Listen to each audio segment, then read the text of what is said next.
always say some people are born lucky, some people are born rich, and then there's me, Hamdoon, 26 years old, professional disaster magnet. It's like the universe bought season tickets just to watch me suffer.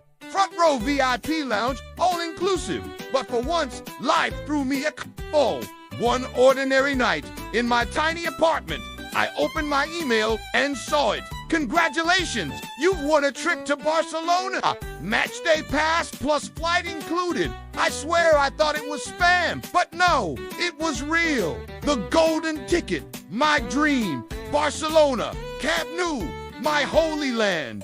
I screamed, I danced, I fell over a chair. I even burned my tongue on noodles, but none of it mattered because I was finally going, and nothing, absolutely nothing, could stop me. Of course, that's when the universe started laughing.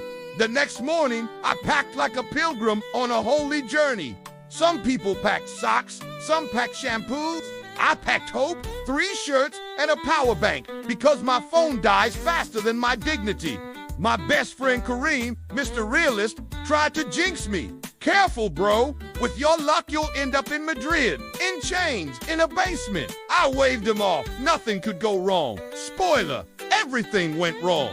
The bus ride to the airport should have been simple. 1 bag, 1 seat, 1 ticket. I even whispered to myself, guard it with your life, Hamdoon. But then some stranger bumped into me, apologized, disappeared. And just like that, wallet gone, passport gone, ticket gone. I chased him like my soul was on fire, slipped on trash, knocked over a fruit stand, got chased by a dog that clearly had unresolved childhood trauma. By the time I got free, the thief was gone, and I was pantless in an alley, holding nothing but my stupid bag. Desperate, I ran to the police station. I thought maybe, just maybe, justice would finally be on my side. The officer behind the desk looked at me like I was a joke, and when he saw my Barca jersey, he actually laughed.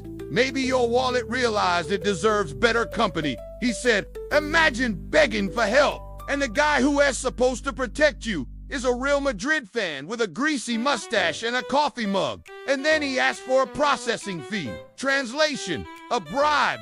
I checked my pockets, nothing but lint. So he shrugged, told me to get lost. Justice, huh? About as reliable as Barcelona's defense after retired. By this point, I was running on fumes, but I still had one chance. Another bus, direct to the airport. No distractions, no disasters, just a smooth ride. I even prayed a little. God, please, let me make this flight.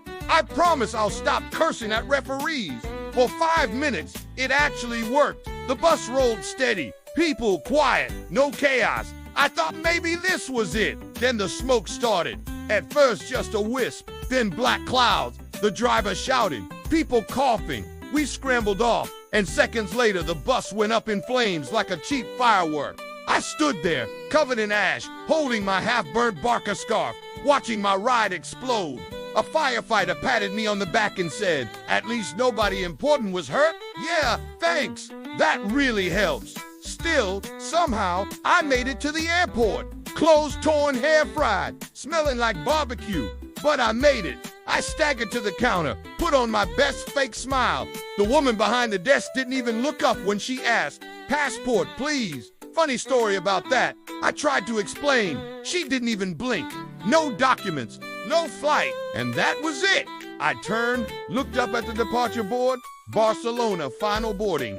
I ran to the gate, begged security, but they shoved me back. I watched my plane taxi down the runway and lift into the night sky. My dream, taking off without me. I went home in silence. No music, no celebration, just me and my curse. My fridge was empty, except for expired yogurt. I ate it anyway, because why not? Food poisoning would just be the cherry on top.